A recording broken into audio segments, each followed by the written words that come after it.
It's on now. There you are. The modern technology sometimes, yes, it requires an on button, but never you and never me. We're always on. So there you are. That's the point that this button is making today.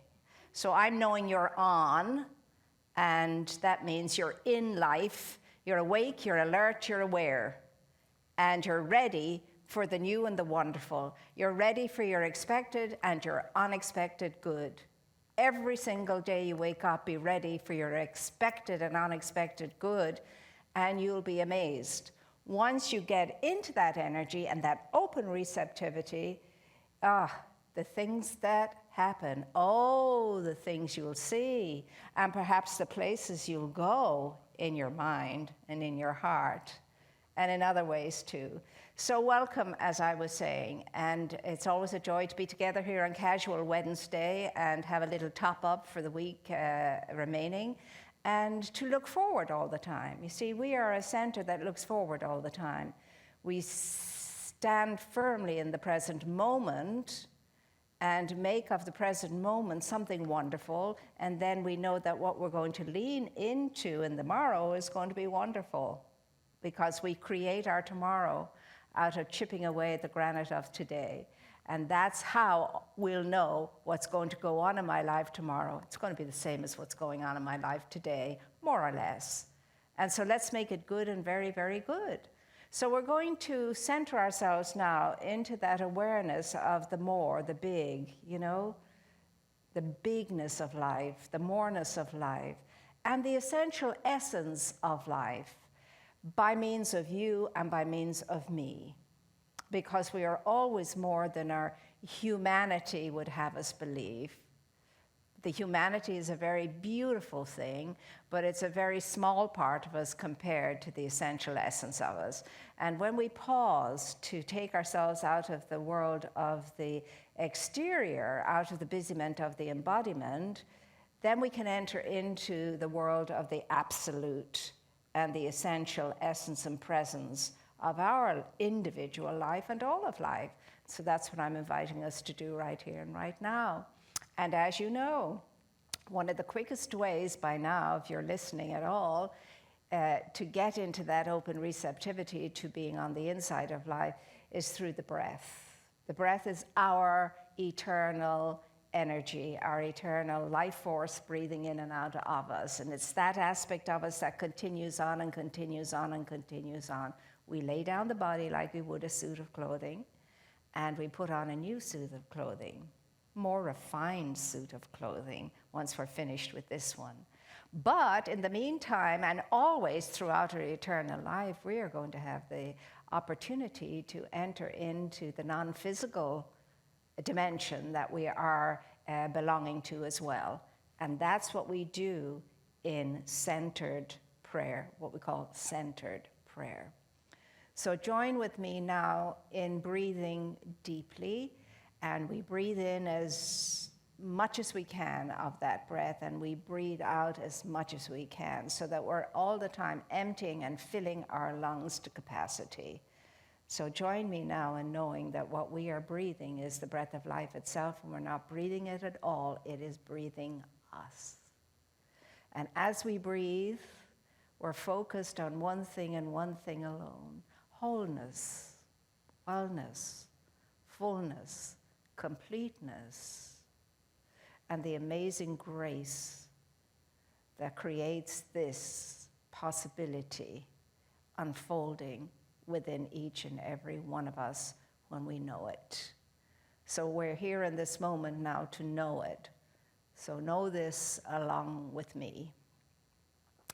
Right now, I am in deep gratitude for this moment of pause, purposeful pause, of quietude, of stillness.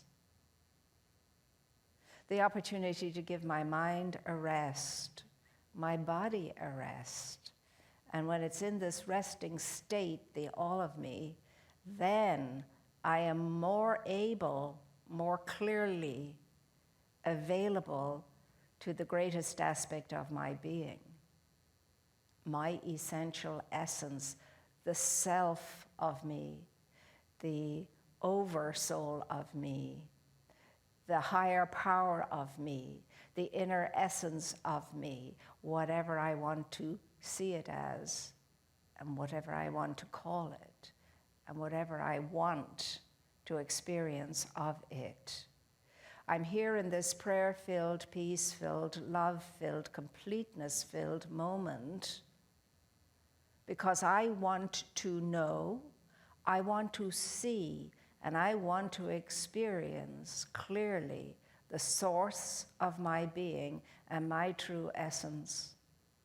And when I, with conviction and determination, apply myself to the task, it does happen with consistency. And that sense of knowing within me, that experience is mine to have, and I am supposed to have it.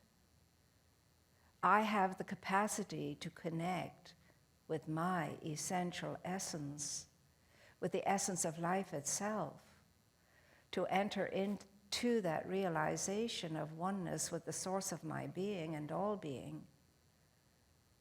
And that's what is intended for me according to the divine design that created me, out of which I came.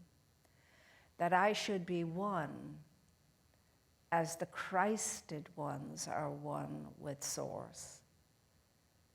That I should be one with the Father as Jesus, the Christed one, achieved and accomplished and said I could too. That I should be one whole energy, one whole essence, flowing, moving, having being in a cosmic sea of life and light and love, so that I can indeed be all that I am created to be, that point of power, that point of light, which allows the true essence of my being to shine through and to converge with all of the other countless points of light in this cosmic sea. And in so becoming included in that great force of light and life and love, radiate that essence in whatever dimension I happen to be, whether it is the three-dimensional experience of planet Earth, or whether it is the nameless dimension of my complete whole being. I can radiate that life, that light, that love. And as a result, create great, wonderful sensitivity of myself as being part of the unity, the harmony, and the oneness of all of life in all of creation. Adding to the light in all of the material planes, raising up the energy of love in all the material planes, expanding the lifefulness in all of the material planes. And I choose now to hone in especially on the beautiful blue-green planet Earth, as I radiate that powerful presence of spirit as its outlet with all the other points of light, showering this planet Earth with that coolness and that peace and that sense of all being well, unity, that gentle presence of grace moving through every mind, every heart, settling every mind, settling every heart into the realization of peacefulness, oneness, inclusiveness, and a deep sense of there only being the one life, that life being God life, that life being whole life, that life being perfect, that life being my life and all life now. Peace upon the planet and throughout creation. Unity and harmony upon and in the planet and throughout all of creation. Love, the essence of heaven itself, be the only experience on the planet and throughout creation. And so every breath I breathe is a breath of life and light and love and unity and oneness. I breathe it in and I breathe it out. And I know that as I do with this singular focus, I'm expanding life and light and love in all of creation, and especially planet Earth. In it, on it, around it, about it, above it, and below it. So I see all the restless yearnings cease on this plane. I see all sorrows departing on this plane. I see all sense of dissonance disappearing on this plane. And I see the light pouring through every mind and heart now, forming a circle of life, a united circle of life, a totally inclusive circle of light and life and love for all, every person, every place, and everything, not only on this planet, but throughout all of creation. I see it, I see it, I see it. I feel it, I feel it, I feel it. I know it, I know it, I know it, because it is that within me which sees it and feels it and knows it through me. For God is in God's holy dwelling place, me, and all of those points of light. And when God is recognized, identified with, and present, all is well.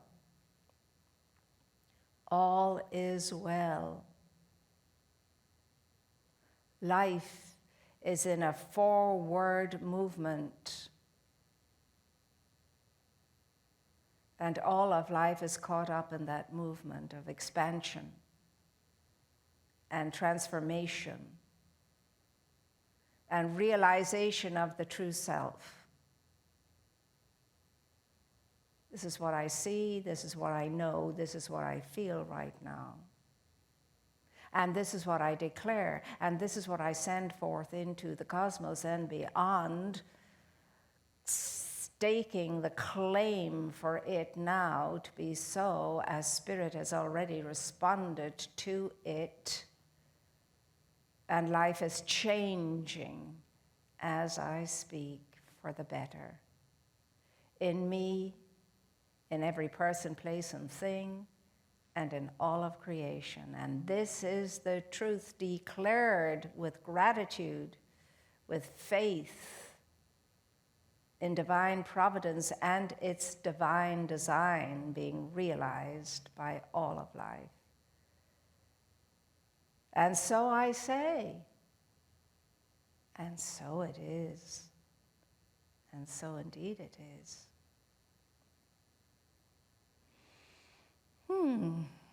And there we are. We have taken part in a glorious thing, and we have made the difference.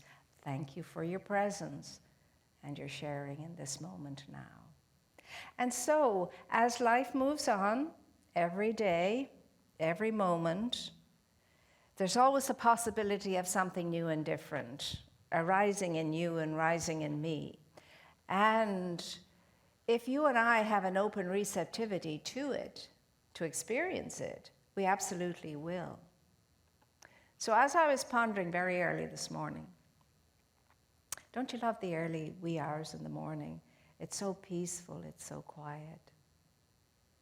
It's so lovely.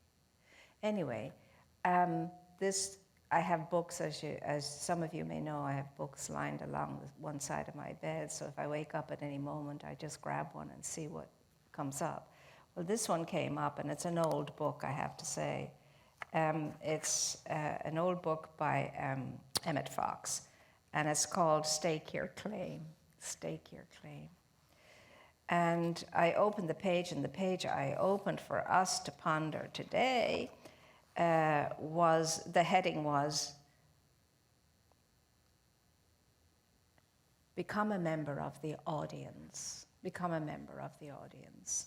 And here's what he says.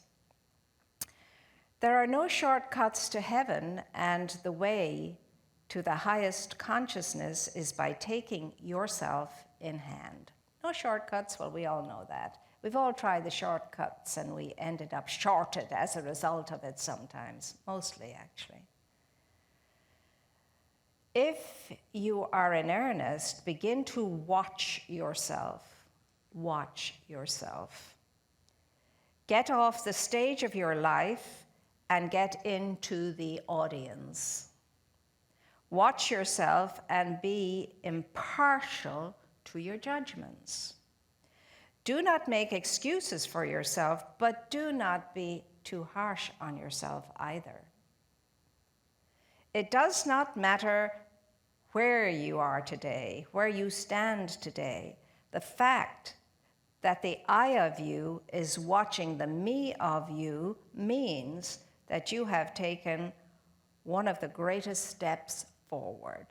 So what he's asking us to do is to step away from our human existence, the busyness of the embodiment and so on, and to come down off that stage we're all on, because we all are a player of many parts, as Shakespeare says, and we're playing all these different parts. We wear many hats. So he's saying, come away from that now. Come away. Stop being the me running around everywhere and getting engaged in everything and all of that. That's the busyness of the embodiment. Now come back. Sit down and watch yourself on stage as your great self, as your I am self, without judgment now. Just watch yourself. And he says, when we can do this, we're taking a great step forward. When you see yourself doing things that are useless or perhaps even mean and petty, stop them. When you find that you can laugh at the me of you, it means that your life is commencing and beginning to change for the better. And he says, finally, you will find that the me of you is beginning to get in step with the I of you. The great I am is our true essential essence. And the me of me is my human personality, my human egoic beingness. And he says, when this happens, you are truly on the road to having dominion over your life. You're beginning to get masterful in the way you conduct your life. There are no shortcuts to heaven, but you can have fun changing your life over again if you become a member of the audience, So all he's saying is, be here now, step away from the busyness of the embodiment, step away from everything that's going on in the outer world, and move yourself into the inner world, your true essence world. And from that perspective, take a look at what's going on without judgment, just observance, just being witnessing whatever it is that's going on. And then if he says, when you can stand back from something and look at it, you have a better perspective. And then if there's anything that needs to be adjusted, recalibrated, whatever, then do the adjusting. If there's something that needs to be mended, fixed, or healed, get on with it. Mend it, fix it, heal it. Whatever that is. And if you see yourself being less than you are, stop it. Just says, stop it. Stop it.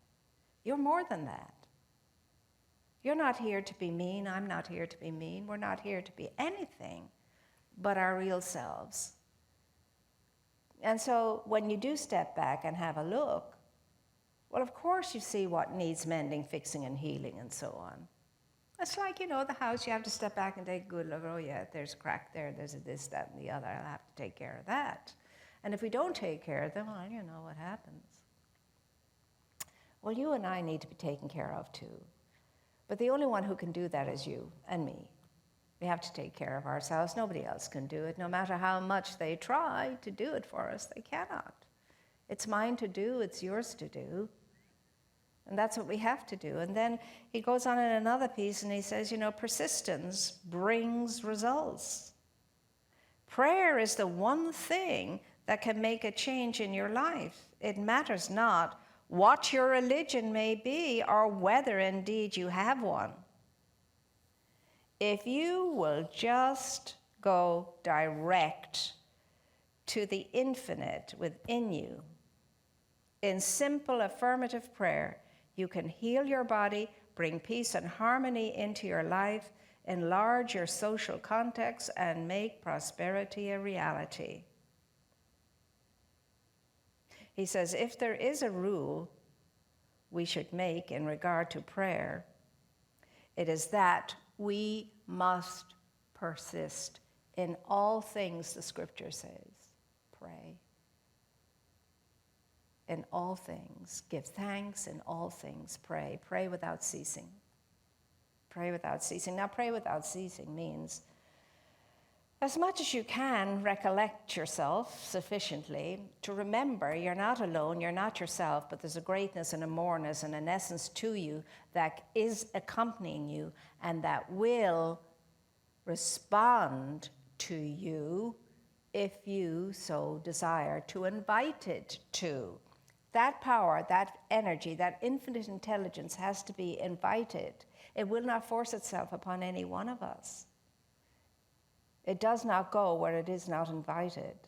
It's already within you, but you have to awaken that. You have to call it up. You have to call it up. The God I am is ready and willing and waiting for the invitation to be your co-creator in health, in well-being, in loving relationships, in prosperity, in all aspects of life, in your creative expression and through your creative expression. It's waiting for the invitation. What is the invitation for you to be the outlet? Let it be the pouring of the grace that is always incoming. See, we are the inlet to Spirit's power, and we're also the outlet to Spirit's power. But we have to open the outlet, open the portal, and let that flow through. It's not that we need to get anything. We can't get anything from Spirit because we've been given everything. Spirit itself, the presence of Spirit itself, and its whole power and presence and infinite intelligence available to you and to me, already given. As soon as we arrived, we had it. But you and I have to awaken into it. That's why Troward says, the most important thing is recognition, recognition, recognition. Recognizing that power, recognizing that presence. And of course, having recognized it, the next important thing is to identify with it. That right where I am, Spirit, the infinite intelligent being is, and where Spirit, the infinite intelligent being is, all good things are possible when I call upon it. But call upon it I must. I must call upon it. And that doesn't mean I beg it, I plead with it, I bargain with it. No, not at all. I just recognize it's there. And then I declare from that presence, I get out of its way and I declare from the presence and the power within me that this is so, whatever it is I want to realize. Because I'm allowing the power and the presence of the one to move that into my experience. I'm not doing it. God knows none of us can do much of anything when it comes to these things.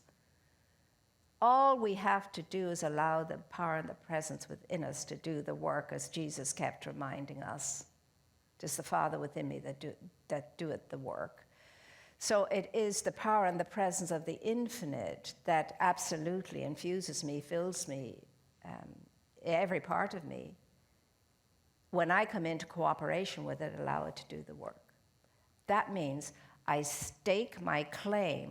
I stake my claim for the good that I desire.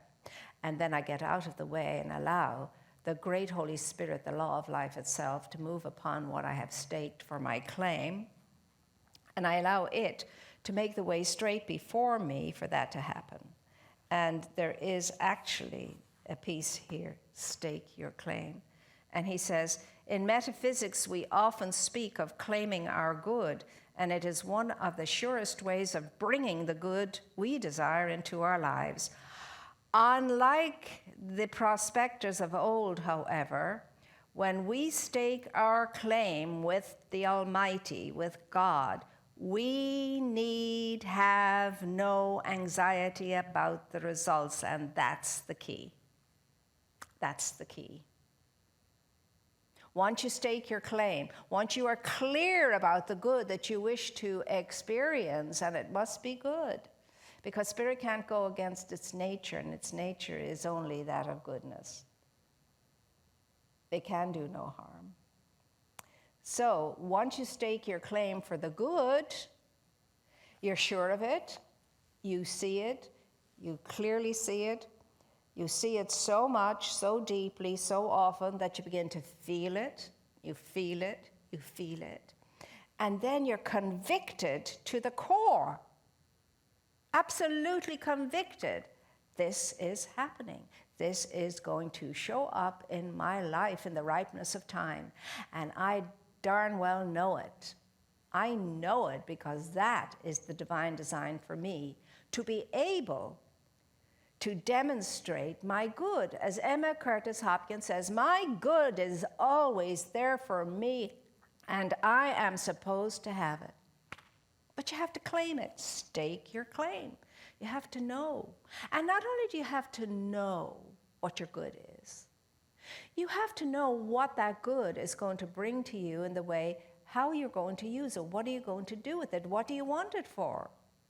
You can't just want more money or whatever just to have more money. You want to know exactly why you need more money and what you're going to do with more money and how you're going to share from that more money. It's the same with health. Why do you want all this great health? What are you going to do with it when you have it? How will the world be a better place because you are so beautifully healthy? Do you see what I'm saying? It's the same with anything you want. Why do you want it? Is there a good reason? And does it mean that it's not only going to expand your life and increase your life, but how is it going to increase everybody else's life as well? What is your stake and what are you willing to share? You know, it's all about that. It's all about sharing in the end. That's all we're here for, because spirit is the givingness of life to life. And you are made in the image, and you are made in the nature, and you are made in the likeness of that spirit. So your life is the givingness of life to life. However you choose to do that. So know what you want and why you want it. And when you have it, what you're going to do with it. How will it increase your life? And how will it increase the life of others? Lots of other, and they're just little pages to contemplate, you know, stake your claim. I don't know that this book is even in circulation anymore. But any of Foxe's books is worth reading. He's one of the great early metaphysicians in New Thought. So the whole idea is, you know, life is always a bit of a hurdy-gurdy and a roller coaster. It really is. And you and I have to learn how to navigate that, And so the whole invitation is not to be knocked off center every time a big challenge comes along. The key is not to have any anxiety around it, not to have any worry around it, but simply to get out of the way. I can remember when I was first of all studying Emma Curtis Hopkins, in the early days when she was learning how to become the great practitioner that she became, the great metaphysician that she became, she was very dedicated and very committed and very persistent. And she wasn't always happy with her spiritual mind treatments and the results. But she remembered one day when a lame man came to her, very early in the beginning, a lame man. And he wanted to be cured of his lameness. And so she was kind of in a fog. She went into some kind of a fog. And she just for a moment, like, felt estranged from everything, and then she went into the sense of nothingness. She wasn't feeling anything or seeing anything or whatever. She went into the sense of nothingness, emptiness. Emptiness was the feeling. And so in that state, she just trusted that the source of her being would handle the situation. And somewhere in the fog, in the emptiness or something, she said to the man, "Get up and walk without your cane." And he did. And she was surprised. And afterwards, she realized that she just opened this great big void for spirit to do that, not her. She was well aware that she didn't do it.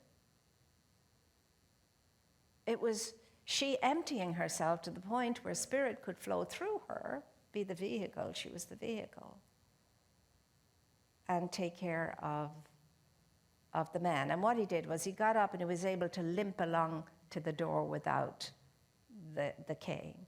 And then, of course, as she dealt with him, he lost all sense of lameness, because that helped her to grow in trusting spirit to be the one that does the work. And that's what you and I have to do. We have to trust that I of myself don't do this. All I do is to come to rest in mind, rest in body, and be open to this beautiful thing happening by means of spirit working through us. Working through us. And again, always in prayer, the whole invitation is, let the worries dissipate themselves. Let the anxieties dissipate themselves. Let the troubles dissipate themselves. Let that all settle down. That's the first thing we have to do in spiritual mind affirmative prayer, is to compose ourselves, pacify ourselves, release any stress or strain or tension or energy or any idea of I have to do this. You don't, and I'm glad you don't, and I'm glad I don't have to do it, because God help us all if we were left to our own devices. No, all we have to do is to recognize the source of our being in us, living, being, having its own essence and presence through us, and then identify with it. I've been made one with the nature of my source. And then you just wait until you see very, very clearly what it is of good that you desire to manifest for yourself or help another to manifest. And then once you do that, you stake your claim, Spirit's claim, by means of you. And you say, I'm open and I'm receptive to be the channel for the good that is desired, moving through me, moving through, all of life, creating the desired good.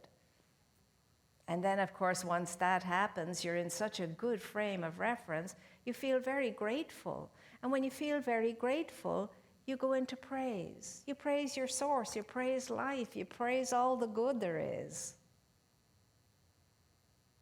And then with that sense of deep gratitude and feeling, you just release it all and you let it go and you know it's so. That's the simple, bones of affirmative prayer and the prayer of manifestation. There was nothing happening in there about any kind of anxiety or fear or, my God, I wonder if it will happen or won't it happen? Gee, I wish it would happen. None of that. It's just your moments with the divine, the source.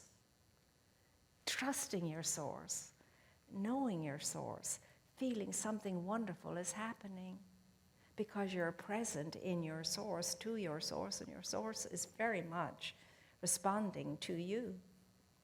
It's wonderful. It's a good life, no matter what.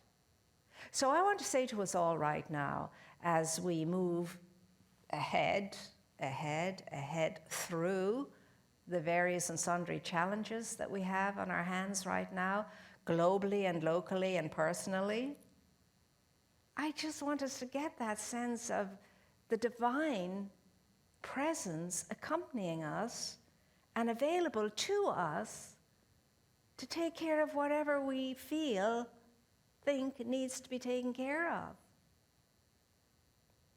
It is the delight of heaven. Whatever you want to call this thing, call this beautiful, wonderful, amazing grace, the essence and the presence of the fullness and the wholeness and the completeness of life, the creator of it all, whatever you refer to as that. And you can call it anything, because you're not going to call it by its right name anyway, but call it anything, whatever it is. It changes for me from time to time, but yummy is one of my favorite words still. And so trust that power, trust that presence, but trust it in you, working in you, available to you. That presence is an infinite life and light and love and intelligence that holds you and will never let you go, no matter what. You may want to stray and separate yourself from it or whatever. You may not believe in it or whatever. Still, it's going to hold you in its power, in its presence, in its peace, in its beauty, in its life, in its joy, in its love, because you are an essential element of it. You are of its nature. You are of it. You are godly because you're of the presence. And that's never going to change, no matter what you find your life circumstances to be. And if in the direst of needs you could remember that, you could allow yourself to remember that, you could allow yourself to believe that, your life will be transported. Your life will be changed and changed for the better. If you could do that, if I could do that in all times and all situations and all circumstances, in all conditions of my life and yours. This is the truth that sets us free. Free from anything but a wonderful life. A wonderful life. That's what's meant for you, that's what's meant for me. So I invite us to take as many possible conscious moments throughout our day, from morning till night, to remind ourselves that we are so accompanied, we're so beloved, we're so cherished, we're so provided for and given to. But we have to accept all the gifts, and we have to be open and receptive to all the possibilities that are ours. We do have to have faith. We do have to trust, and we do have to believe. We believe until we can know. We trust and have faith until we no longer need trust and faith. We just are, and we just know. That's what's in store for you. It's what's in store for me. And that's what we're all here to support. This is what our spiritual community is all about. And you'll know you're improving and getting it and advancing deeper into your inner self, the more you can let go of all the negatives. The more you can let go of all the negatives, and the more you're open and embracing all the affirmatives. That's your gauge. That's my gauge. So at the end of the day, how affirmative was I? How negating was I? I hope the 51% is always in the affirmative and more, but the least amount is 51%. 51% and rising, the glass half full and rising. That's your life, that's mine. And I know it might seem to be an excruciating, challenging time for some of us that are in this company right now. But if you could just pacify yourself, if you could just quieten your mind, if you could just quieten your body, if you could just then take a breath, just keep breathing. Breathing, I'm breathing in blessing, I'm breathing out blessing, I'm breathing in blessing, I'm breathing out blessing, until you calm down. Get rid of all the anxiety around it all and say, I know there's a way. And divine mind in me knows that way. And divine mind in me leads me along that way. And divine mind in and through and by means of me creates the solution, whatever it is. Creates the good, whatever it is. Takes care of the ailment, whatever it is. Takes care of the moreness, whatever the moreness is, and so on. That's the truth. That's the teaching. Very simply, trust and believe. And if you truly and deeply are convicted in faith, before you even ask, we are told you will be answered. Because before you state your need or stake your claim, Spirit already knows it. And the moment you stake your claim and fully accept and believe in it, it's like you've passed the winning post. You've been out of the gate like the horse and you've won. You're there. You're there. That's all you have to do. That's all I have to do, is stake my claim, knowing it is the divine design for Spirit to make that way straight before me for it to happen. So I leave you with these points to ponder. And I, again, encourage us all to stay on the affirmative side of life. Make sure that when we're dipping below 51%, we bring ourselves back up again. And I want to thank you for everything that you're doing yourself to advance yourself and advance all life through your good thoughts, your good deeds, your good actions. And as you know, at this time we get a chance to give back. And that's always a wonderful thing. I have a wonderful little, somebody gave it to me. It's a beautiful little moose sitting down, lovely countenance, and underneath it says, take every chance to give something back. And it's a lovely little thing that keeps me reminded that the joy in that, actually, it's not a hardship for me. It makes me feel so good when I do give, whatever I give, whether it's a good word, a good thought, a good prayer, or a something, or money, or whatever it is. It's a good, good feeling. So keep knowing who you are and what you are, and keep monitoring how you are, so you can be all that you are meant to be, my dear ones. And know that God, by means of you, is always wanting to advance and become more and more and more and more expanded and more in the realization of itself. And you're being prayed up here. We're supporting you in all of that. We really are. We're knowing for each and every one the highest and the most wondrous unfolding good, no matter what the circumstances are. That's what we're knowing. And we're fearless in knowing that. You have to know that. Our ministers, our practitioners, we are fearless in knowing that for ourselves and for each other. So, my dear ones, we're going to take our gift between our amazing and blessing hands and say, divine love consecrates this gift. It goes forth to heal, to bless, to prosper, all those who give and all those who receive.